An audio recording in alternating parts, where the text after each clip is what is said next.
Hello बच्चों, आज हम पढ़ेंगे शीत युद्ध का दौर। आपकी जो समकालीन विश्व में राजनीति वाली बुक है कक्षा 12वीं की, तो उसमें जो शीत युद्ध का दौर है पाठ नंबर 1 वो पढ़ेंगे आज। शीत युद्ध का दौर, सबसे पहले आपको युद्ध की परिभाषा पता होनी चाहिए। युद्ध का मतलब होता है लड़ाई झगड़ा।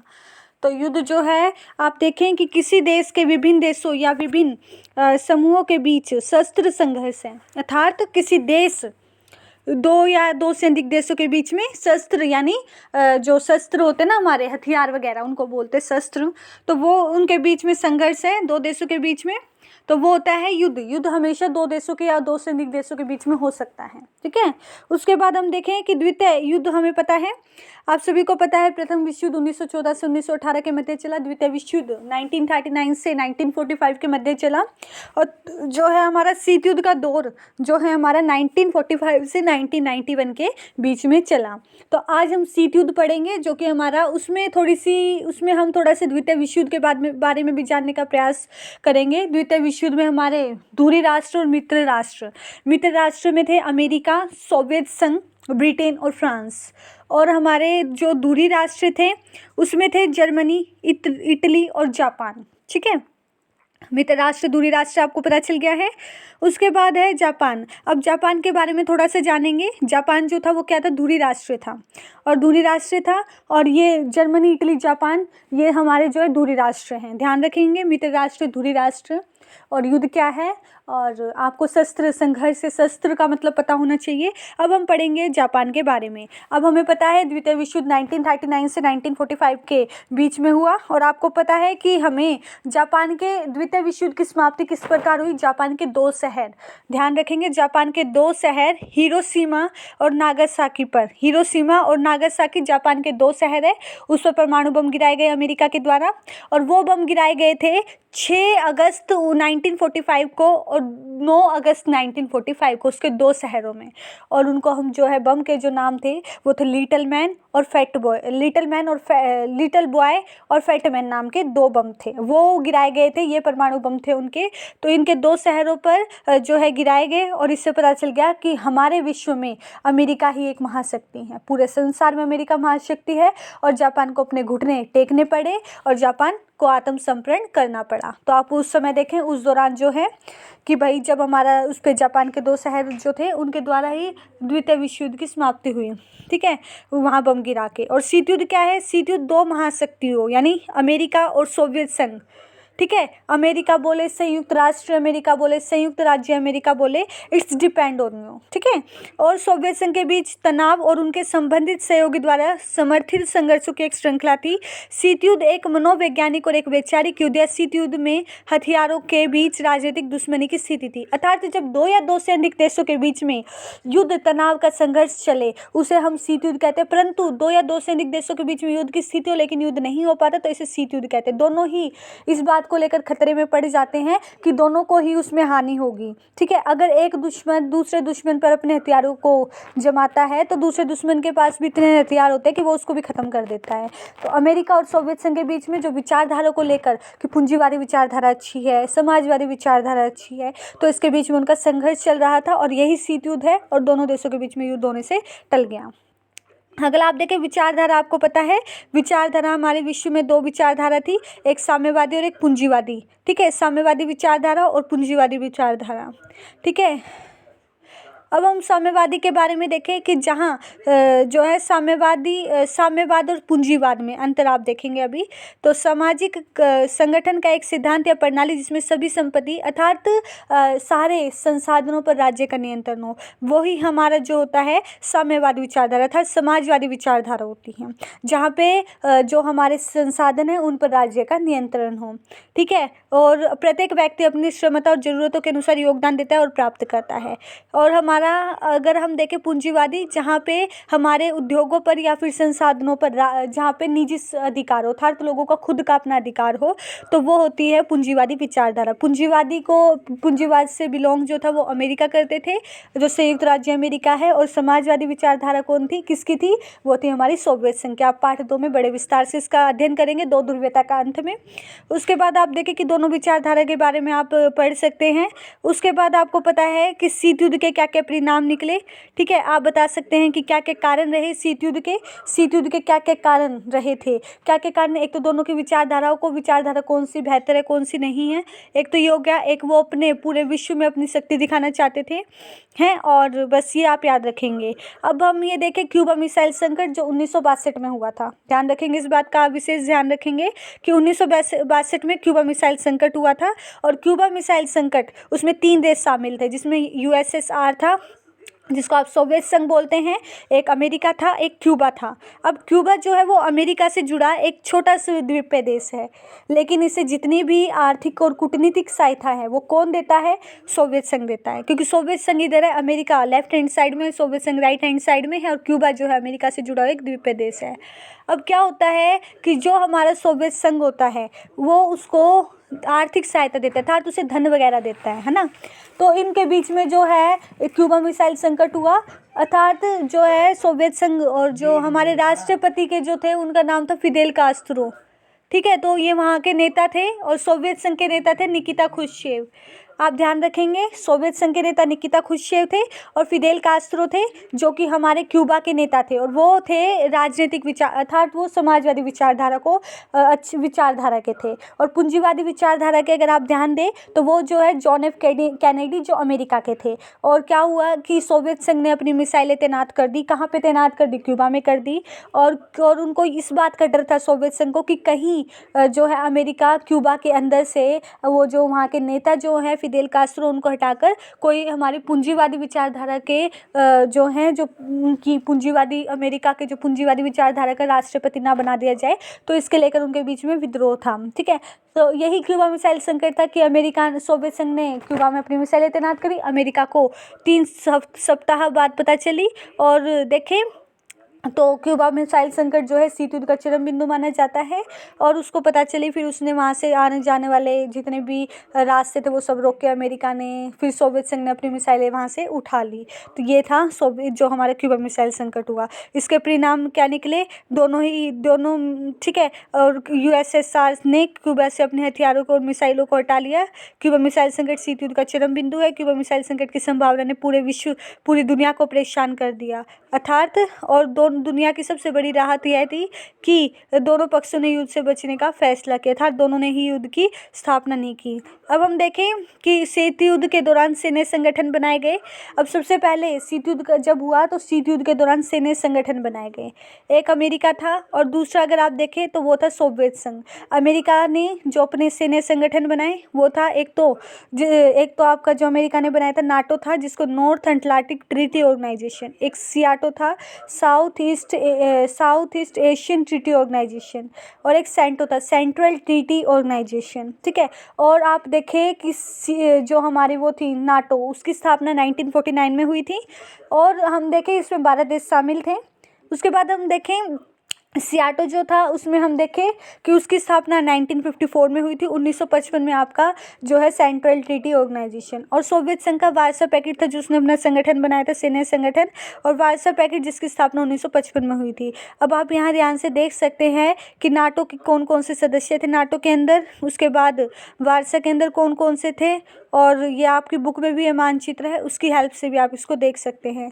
महाशक्तियों के लिए गठबंधन के क्या लाभ थे, अर्थात छोटे छोटे राज्य, अर्थात महाशक्तियाँ भी बड़े काम की थी और महाशक्तियों ने अपने साथ छोटे शक्तियों को रखा। महाशक्ति वो छोटे देश भी महाशक्तियों के साथ इसलिए जुड़े ताकि उन्हें सैन्य सहायता मिलती रहे, उनको संसाधन मिलते रहे, और वो अगर कुछ हमला हो जाए तो उनका सीधा वहाँ पे मतलब उनको हर तरह की सहायता प्रदान करे, हथियार मिलते रहें।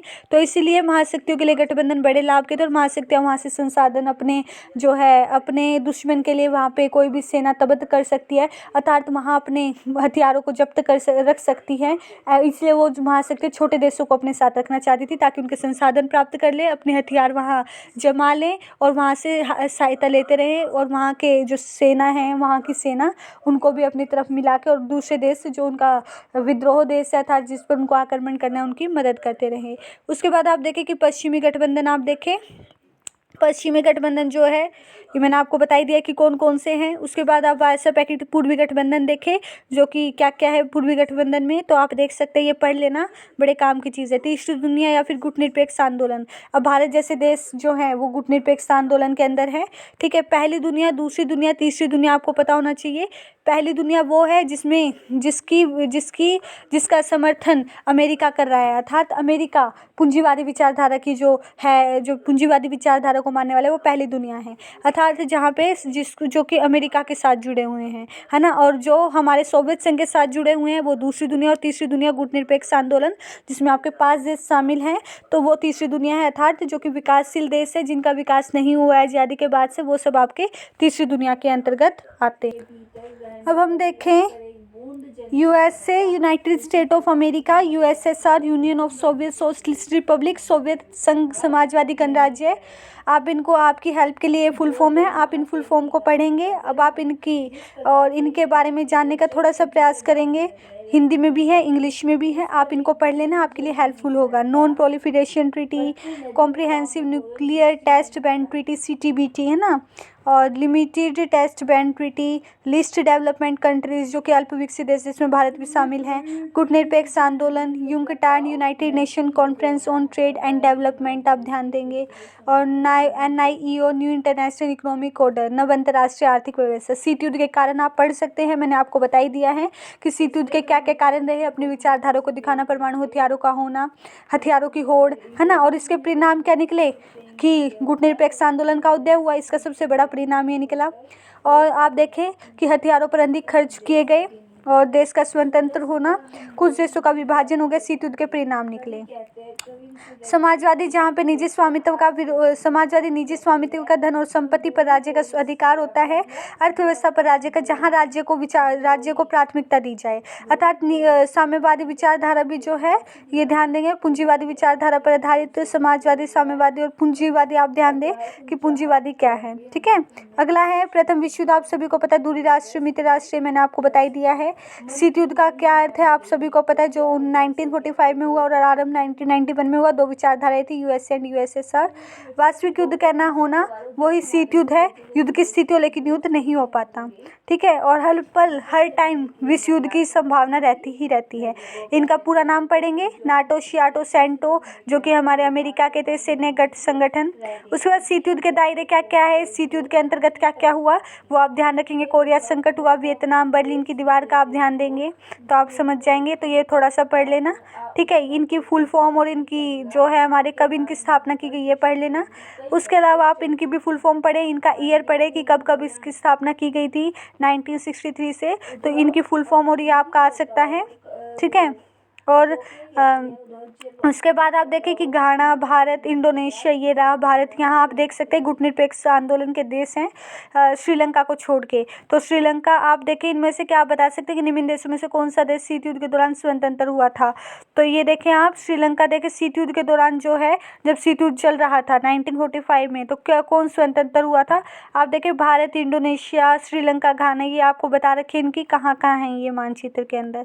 अच्छा, गुटनिरपेक्ष आंदोलन है, किसी भी गुट में शामिल नहीं होना, अर्थात आप देखें कि इसमें 5 देश शामिल थे। भारत के पंडित जवाहरलाल नेहरू जी, घाना के वाने एनक्रुमा, मिस्र के गमाल अब्दुल नासिर, इंडोनेशिया के सुकर्नो, और जो यूगोस्लाविया उसके जोसेफ ब्रोज टिटो, ये थे। तो आप इसका ध्यान देंगे कि गुटनिरपेक्ष आंदोलन में 5 देश शामिल थे। अब गुटनिरपेक्ष आंदोलन की स्थापना 1961 में हुई थी, ध्यान देंगे इस बात का। 1961 में यूगोस्लाविया की राजधानी बेलग्रेड में हुई थी और इसमें 25 देशों का पहला सम्मेलन हुआ था। तो बस आपको इसमें 1961 की तिथि याद रखनी है, डेट याद रखनी है। तो गुटनिरपेक्ष की स्थापना 5 देशों ने की थी, उनके नाम, उनके नेता के नाम आपको पता होना चाहिए।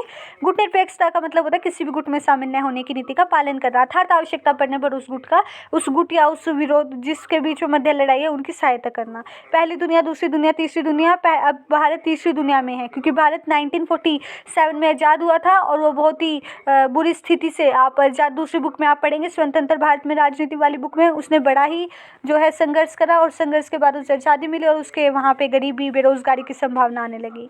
तो गुटनिरपेक्षता के उद्देश्य थे, गुटनिरपेक्षता के क्या क्या उद्देश्य थे? रंग भेद का अंत करना, निःशस्त्रीकरण, परमाणु शस्त्रों का विरोध करना, साम्राज्यवाद और उपनिवेशवाद का उन्मूलन करना।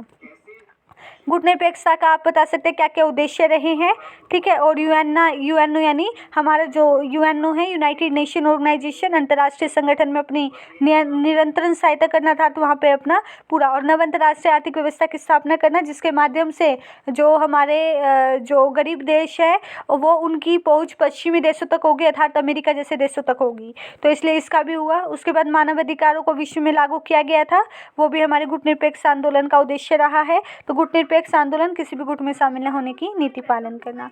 अब अपवादों आलोचना कौन है, ठीक है। अब हम देखें भारत और शीत युद्ध का। देखें भारत ने न तो प्रथावाद की नीति अपनाई, न तटस्थता की नीति, न नकारात्मक नीति, न पलायन की नीति, ठीक है।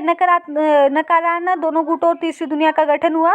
यदि भारत किसी गुट में शामिल होता तो केवल उस गुट में शामिल देशों के साथ मित्रता और दूसरे गुटों के देशों से शत्रुता का संबंध तय हो जाता। अगर भारत माना अमेरिका के साथ हो जाता तो वो अमेरिका की सहायता करता, सोवियत संघ का विरोध करता ना।